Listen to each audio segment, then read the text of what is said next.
Hey there, Virgo! So, thank you so much dahil nandito na naman kayo mga babes at sa ating mga returning tambayers. Thank you sa inyo walang sawang love and support for me. At sa ating mga new viewers, ako po si Yan. Hi! Tuloy po kayo at sa ating mga masusugid na mga taga-subaybay dyan. Thank you so much po. At yun nga na wala tayong gender dito, babae, lalaki, LGBT, lahat po welcome. Pwede rin pong iswitch yung mga roles dahil possible talaga magkapalit-palit kasi sa itong general reading and at the end of the day, everybody, meron po kayong free will na free nyo pong gamitin anytime, anywhere. So, let's go ahead and check these messages here for you guys, no? Yeah, kung hindi nyo pa knows, meron po tayong other channel. Link is down below sa ating description box. So, if interested, no, just click lang yung link na yan at mariredirect na kayo dun sa ating other channel kung saan nag-upload din po tayo ng daily collective readings for all signs every day. So, yun nga mga babes, no? And yes, okay, wala rin po tayong gender dito. Babae, lalaki, LGBT, lahat welcome. Cross-watchers ni Virgo, welcome ka rin. At kung may Virgo placement sa kanilang natal or birth chart, welcome din kayo. So, Archangel Michael, thank you so much. Together with the angel guides, can we get messages for Virgo, please? What this Virgo needs to know? Can you please show me what this Virgo needs to know? Mga mensahe para po kay Virgo. Can you please show me, Virgo?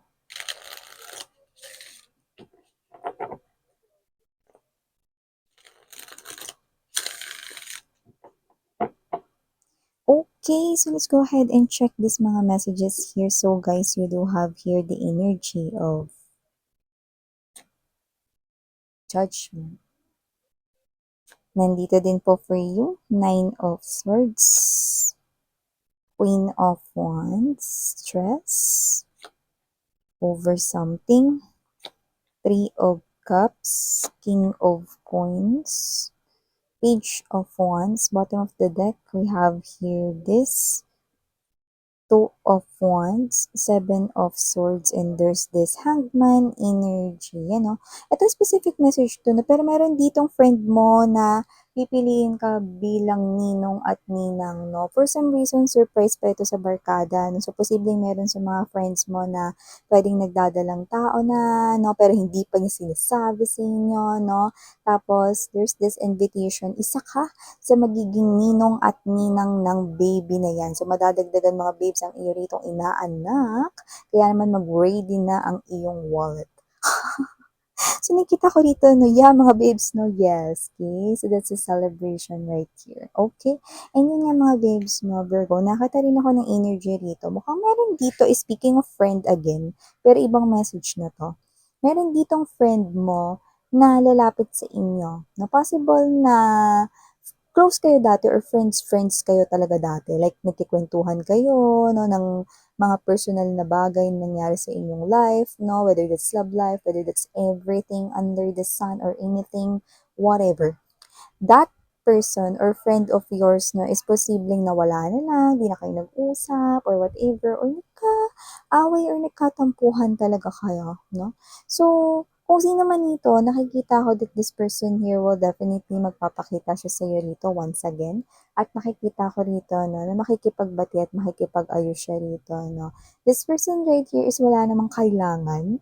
Hindi naman siya mangungutang sa iyo or whatever. This person here, ang sinasabi niya ay miss niya lang daw ang kanyang friend. Oh.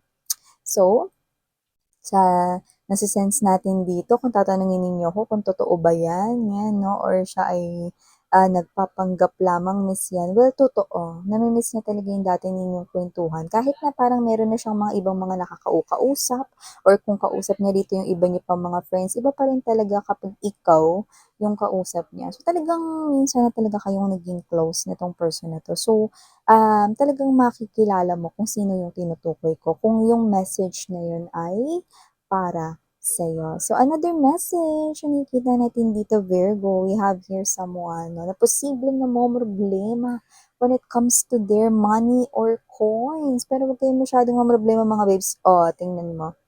We have here the King of Pentacles energy. Maganda tong energy na to, no? Kasi tatapa kayo dito, lalo na yung mga namomroblema dyan sa pera.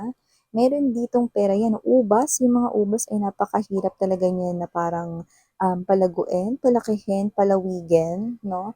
Pero kapag kaya naman ay iyong naani, bongga rin naman talaga, 'no? So, nakita ko rito, 'no, na, kinakailangan niyo lamang ilitaw or palitawin, Queen of Wands energy, ang inyo ritong creativity and also ang confidence ninyo. So, hindi ko alam kung anong trabaho ninyo, kung ano ritong profession ninyo, or kung ano yung way of earning a living. Baka iba may negosyo, online business, or whatever.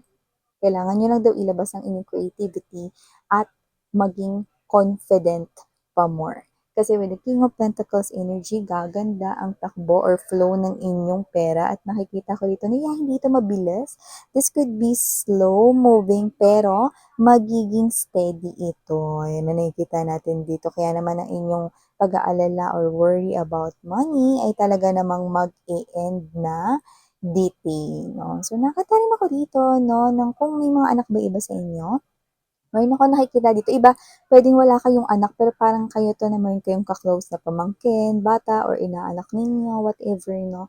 So, nakita ko yung energy dito that it's a fun, loving, and parang, ang sarap lang sa feeling, 'no, na parang nagkaroon kayo ng escape from your stress world, 'no, or parang meron kayo ditong parang mga problema makakalimutan ninyo kasi may kausap kayong bata. So, either this is your favorite pamangkin or maybe this is your anak talaga, 'no, or this is your, inaanak kinda thing, 'no. So, parang mawawala yung pagod mo ta's parang makakalimutan mo rito hindi lang yung trabaho mo kundi yung mga bagay na pinoproblema mo, 'no, just by talking to this child.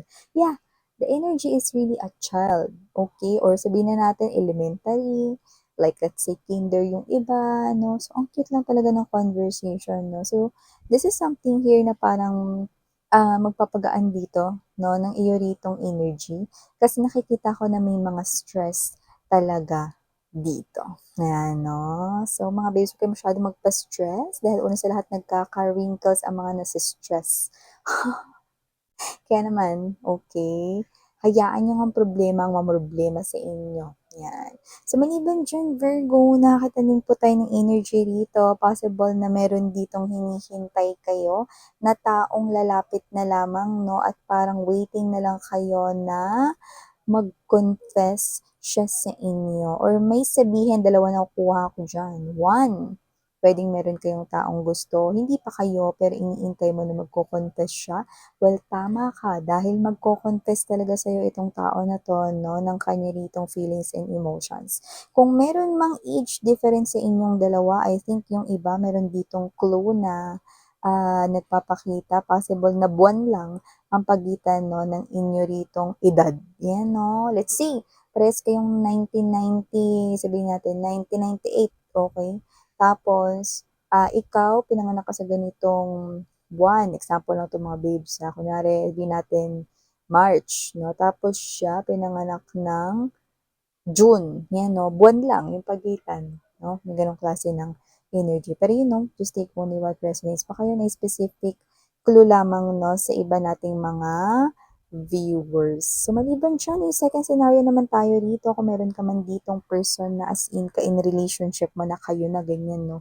So, parang may iniintay ka na lang 'no, na posibleng banggitin niya, sabihin niya sa inyo, kasi posibleng unaw niyo na itong nalaman 'no, from your other sources. At kung ano man ito dapat talaga surprise talaga yun 'no, pero parang nauna mo ng nalaman. Pero keri lang naman, mapa-surprise man yan or hindi 'no, nakikita ko na yung ine-expect mo ay siya talagang mangyayari dito, yan 'no. So dun sa nag-surprise or magsu-surprise 'no, maaaring siya pa yung masurpresa kasi alam mo na, yan 'no. Pero tingin ko naman kasalanan din niya kasi hindi siya nag-ingat, kumalat tuloy at nag-leak ang information. At ginalingan niya pa kasi para naman nagtagumpay yung surprise niya sa inyo. Yan 'no, kung hindi niyo pa yan nalalaman, malalaman niyo pa lang yan in the upcoming days, Virgo. So, ingatan lamang ang inyong mga gamit. Nakita ko rito ng voice listening, hindi naman sa maaagawan kayo rito ng cellphone or wallet habang kayo ay nasa public places, pero possible na kayo ay makaiwan ng importanteng gamit. Yan 'no. Yung iba, oo, makakalimutan niyo talaga, pero yung iba mukhang hindi sinasadya. Like kunyari ano, may nilagay kayong pera sa inyong bulsa o may kayong maglagay ng pera sa bulsa ninyo, no? So, hindi ko nakikita na maliit na halaga lang yon. Pero para sa inyo, depende naman yan, no? Kasi para sa iba, malaki yung halaga ng 50, di ba? Kasi di makakauwi ko lang 50 pesos, di ba? Para sa iba, mahalaga yung halagang malaki na yung 200, di ba? Pero yung iba talaga, libo. Malalaglagan kayo ng 1,000 pesos dito. Kaya naman, mga babes, no? Tingnan maigi yung gamit bago kayo umalis sa isang place. Tingnan kung may nahulog kayo or whatever, no, bago kayo rito gumora bells. At kung pwede lang, no, kung kaya yung isiksik yan sa bag ninyo, go na lang, no, kasi nakikita ko rito na possible mong maiwanan yan or possible na malaglag mo yan. Okay? So, ito ang mga messages na nakuha ko right here for you, Virgo. Thank you so much for your time here, babe. And again, I'm Liliana. Ani, sarang niyo, love and light.